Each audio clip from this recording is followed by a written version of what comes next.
love for the game. Got love for the.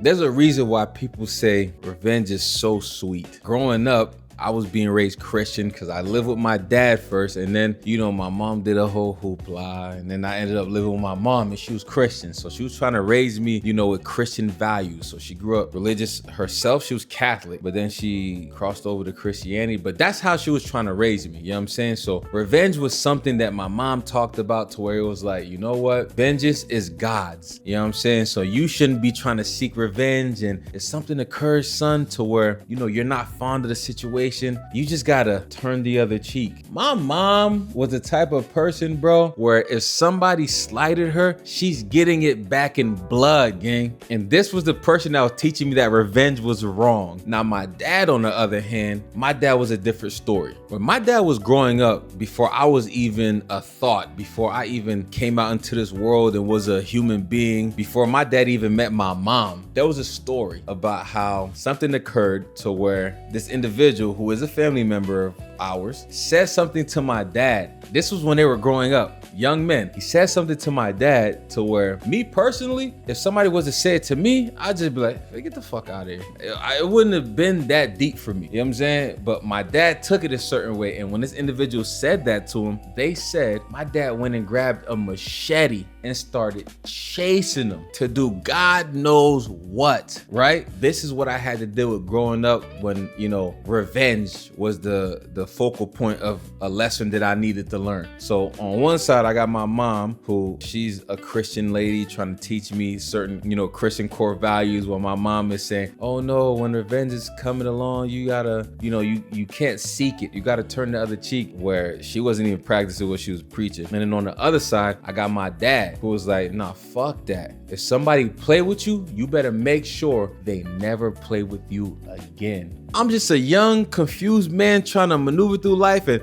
no matter how many core principles or values your parents instill in you, you still have to maneuver this world and learn your lessons on your own, right? I'm like half and half. Oftentimes, I'm just like, you know what? This person did something I wasn't fond of, but I'm gonna be the bigger person and I'm gonna turn the other cheek. And there were situations where I applied that method that my mom taught me. And then there were other situations where I said, no, I gotta go see about that, and I'm not gonna wait. In those certain situations, could I have sat back and let God work? Yeah, but I am human, and sometimes us as humans, we give into our nature. All right, to me, I always felt guilty about it, because like I said, living with my mom, she was on that whole, if you give into the flesh, it's wrongdoing and everything is a sin. So I felt guilty about giving into, wanting to get my revenge on my own and not waiting for God's timing. Right? But I will say there was situations where I really wanted to get back for somebody doing me wrong, but I actually said, you know what? I'm gonna let God handle it. There was times in my life where I took that approach. I said, I'm gonna just let God handle it. And I'm telling you this, did he? And the way God handled it, I told myself,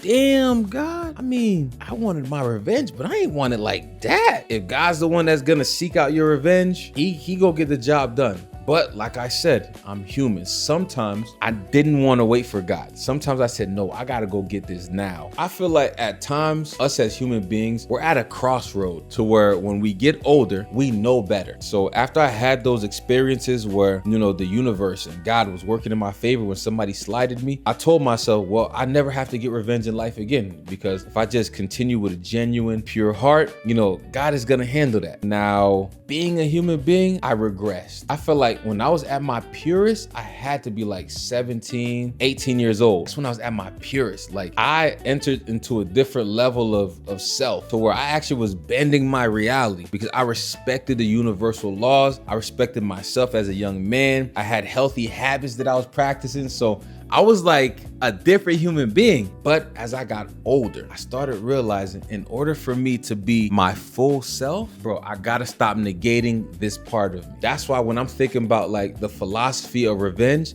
that's what helped me kind of like get to know myself as a whole human being. Because for a long time, bro, I was maneuvering under the umbrella of, man, I'm just coming here with good vibes. And I maneuver like that to this day.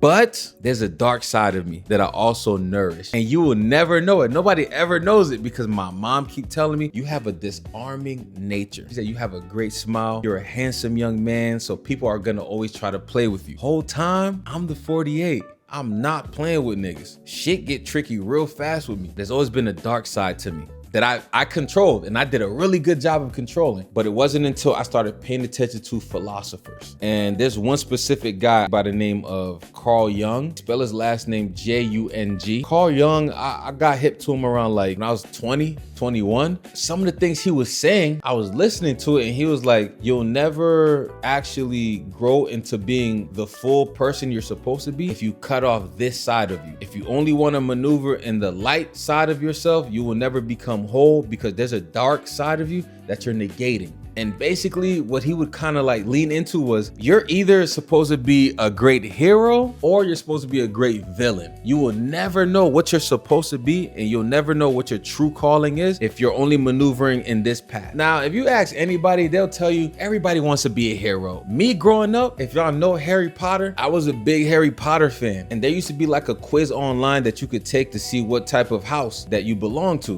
with the Harry Potter things. And bro, when I tell you Professor Snape was one of my favorite fucking characters in the Harry Potter movies, and not to mention always wanted to be part of Slytherin, but every time I took that damn test, y'all, I kid you not, it always placed me in Gryffindor. Can you imagine wanting to be the bad boy with the leather jacket and motorbike doing all bad shit, but they keep placing you in a house that has virtuous members who are great leaders of society, and being mad at that? I used to get pissed off. My friends used to never understand why I would be upset that I keep getting Gryffindor. It's like, what? That's one of the best houses to be a part of. They didn't understand it because the energy that I was putting out was like, you a Gryffindor type of nigga. Great leader, great energy, things of that nature. That's the vibe I was putting out. Whole time, there's another side of me that I was not nurturing, and that's the dark side. That's the side that when revenge gets mentioned, I want to nourish every part of that, because I honestly feel like there are certain things that need to happen in this world for there to be universal balance. Sometimes we often wait on the higher up to, keep it balanced in the universe, and we just put it in God's hands. But sometimes I feel like I personally gotta go see about this. And maybe it's part of the ego that makes me maneuver like that, but you look at certain things like on a small scale, like movies. The Avengers movie, when Thanos came about and they were like trying to fight him because they felt like some of the things Thanos stood for was wrong. I looked at Thanos like he not wrong, and I really don't think he a villain. That's how I viewed him. Getting revenge, I think, is mandatory in certain situations. I really feel like it's mandatory. At the end of the day, if you feel compelled to go get your revenge on something that occurred, I'm telling you right now, if you don't go do it and that situation doesn't have the desired outcome you feel like it should have, it's going to eat away at you. Life is about balance. If you put good energy out there in the universe, good job. But just know, when you're consistently putting good energy out and constantly being a good vibe, it's gonna attract dark forces to play with you. And when those dark forces come, I really want you to know that if you want to exercise revenge after they play with you, I think it's good to do so. You gotta have balance, man. You can't just be somebody that people just play with all the time. I think Teddy Roosevelt, he was a president that said he walks soft, but he carries a big stick. Shit can go left, and I'm gonna come see you about you playing with me. My walks of life just taught me a lot, bro, and certain situations I think call for revenge being enacted. I don't want to hear nobody tell me, oh, this is not worth it, or this, that, and that. Listen, if it's worth it to me, I'm gonna go do what I need to do to get my revenge. I'm not playing with people. And then my mom used to try to teach me about, Jesus Christ. He was forgiving. And don't get me wrong, forgiving somebody, that doesn't make you weak. If you choose to forgive somebody, cool. But if you choose to go get revenge, I feel like that's okay too in certain situations. But when Jesus walked up in that spot and seen all them folks gambling and the merchants, he was flipping tables over. There's a side of you that you need to nurture to figure out who you are in totality. And I can't stand somebody that wants to come off as a just 100% morally good person. No, who are you really? Because for all I know, I probably was not a hero in my past life. I probably don't even come from like a hero lineage. What if I come from a villain lineage? And the only way I can make it out of this universe alive is if I turn into one of the biggest villains, you know what I'm saying, and fulfill my prophecy. I will never know that if I'm always trying to be a good guy that never seeks revenge. Like, everybody wants to be the good guy. But if I never nurtured that side of me that always wanted revenge, I would have never known that, you know what? I could be this guy and that guy if the situation dictates it. That's my philosophy on revenge, man. Like, in certain situations, I think revenge is needed. Growing up, I was doing all kinds of shit. Too many problems in my life I was trying to fix. Unaware, can't really explain if I was cognizant. I was more concerned with which block I was trying to spin.